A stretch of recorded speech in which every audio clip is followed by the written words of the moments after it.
ridiculously talented, and he's going to be a fairly huge actor if he keeps going this way. And yeah, I mean, we saw footage of stuff that he had been in, and he just has this really exciting screen presence and some quality to his acting and the way he carries the intensity with him. So we needed. He's in almost every shot of the film. I mean, it's shot from a very subjective perspective. So we needed someone who would be interesting to watch, even if he's just going into the fridge for a juice or something, and not too many people can pull that off. But he can. So. Did you know you wanted him right away, or did you audition?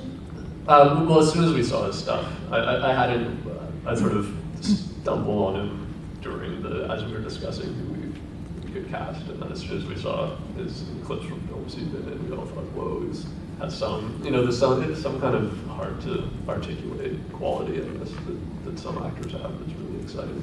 Yeah, there's something about him too where it's like he's a really convincing leading man. Like, he's very captivating, but there's a fragility to him which is really good for this film because he's sick for a lot of it. Yeah. Did he have to do anything to sort of bring that forward? I think he was sick leading up to the film. So. Did you do that? Was that something that you? Yeah, I snuck down to Texas.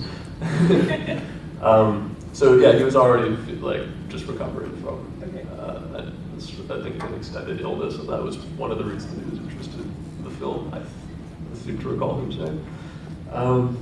So yeah, he was already kind of a little frail looking, and the film has this sort of white and red color palette to it, and he's red-haired with very pale skin, so he just happened to fit really well into that as well.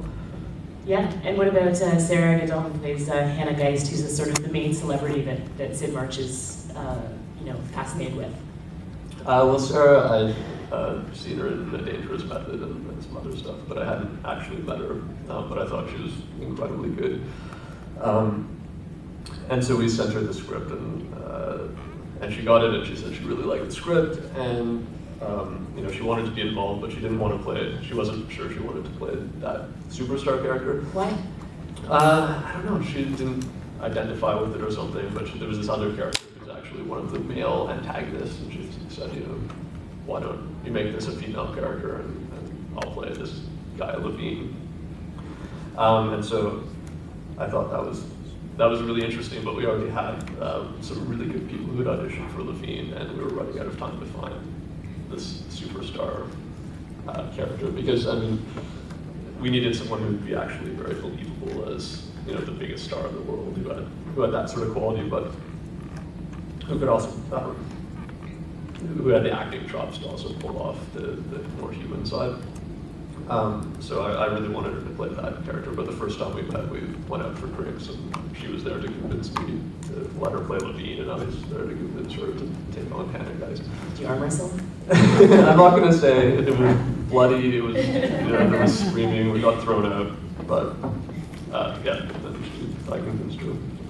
Well, people here, you might recognize her from, she's on Being Erica, and she's one of the voices on Total Drama Island as well, and she's lovely in the film.